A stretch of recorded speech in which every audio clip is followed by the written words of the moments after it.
আপাতত বিএনপির মতো বৃহৎ রাজনৈতিক দলের সঙ্গে টক্কর দিয়ে বাংলাদেশে অন্য কোনো রাজনৈতিক দল খুব বেশি সুবিধা করতে পারবে না বলে মন্তব্য করছেন বোদ্ধারা। কেননা বিএনপির সমর্থন এখন যে কোনো রাজনৈতিক দলের সম্মিলিত সমর্থনের চেয়েও ঢের বেশি। এমন অবস্থায় বিএনপির ছায়াতলে রাজনীতির কেরিয়ার বড় করাই হবে কৌশলগত সফলতা। সেই কৌশলগত চিন্তা থেকে রাজনীতির মাঠে গুঞ্জন রটেছে। শেষমেশ বিএনপির ছায়াতলেই রাজনীতির মার পেছে বিজ্ঞ হওয়ার সিদ্ধান্ত নিয়েছে নতুন তুর্কিদের রাজনৈতিক দল এনসিপি। আর বিএনপির সঙ্গে সে বরিমানা হতে পারে 13 জুন।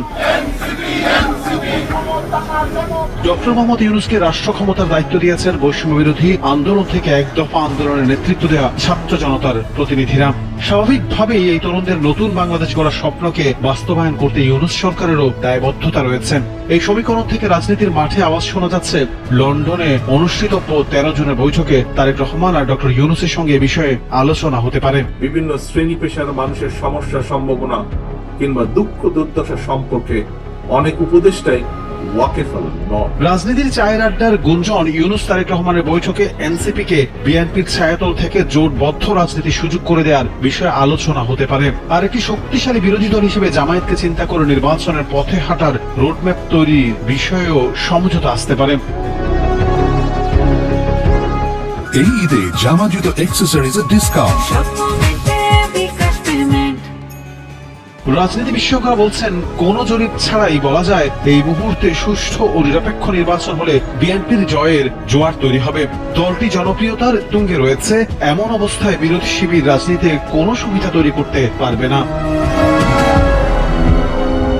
অনেকে মনে করছেন তারেক রহমানের সঙ্গে এনসিপির নেতৃবৃন্দের বৈঠক খুবই জরুরি হয়ে পড়েছে। চলমান রাজনীতিতে সুস্থিরতা, জনগণের দীর্ঘদিনের প্রত্যাশা, ভোটের অধিকার ফিরে পাওয়া সবকিছুতেই ঐক্যমত প্রয়োজন।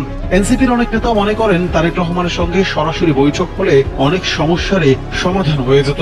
আর সে প্রস্তাবনা কিংবা সমীকরণ মেলানোর জন্য প্রধান উপদেষ্টা এক উদ্যোগ নিলেও নিতে পারেন বলে মনে করছেন সচেতনরা।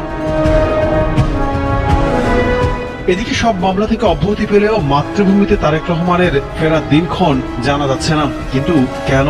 এই প্রশ্নের উত্তর বিএনপির কোন নেতাও দিতে পারছেন না কিংবা দিচ্ছেন না। এমনকি তারেক রহমান নিজেও এই বিষয়ে একটি শব্দও খরচ করছেন না।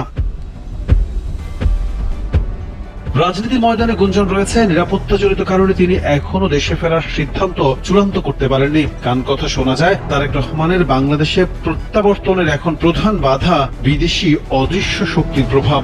বেগম খালেদা জিয়া সুচিকিৎসা নিয়ে দেশে ফেরার পর তারেক রহমানের দেশে ফেরার বিষয়টি সবচেয়ে বেশি আলোচনায় আসে। সমাজ পাতায় প্রশ্ন, অন্তর্বর্তী সরকারও কি তারেক রহমানের দেশে আসার পক্ষে নয়? সব প্রশ্নের উত্তর হয়তো পাওয়া যাবে ডক্টর ইউনূস আর তারেক রহমানের বৈঠকের পর। জাতি আপাতত এই বৈঠকের ফলাফলের দিকে তাকিয়ে রয়েছে।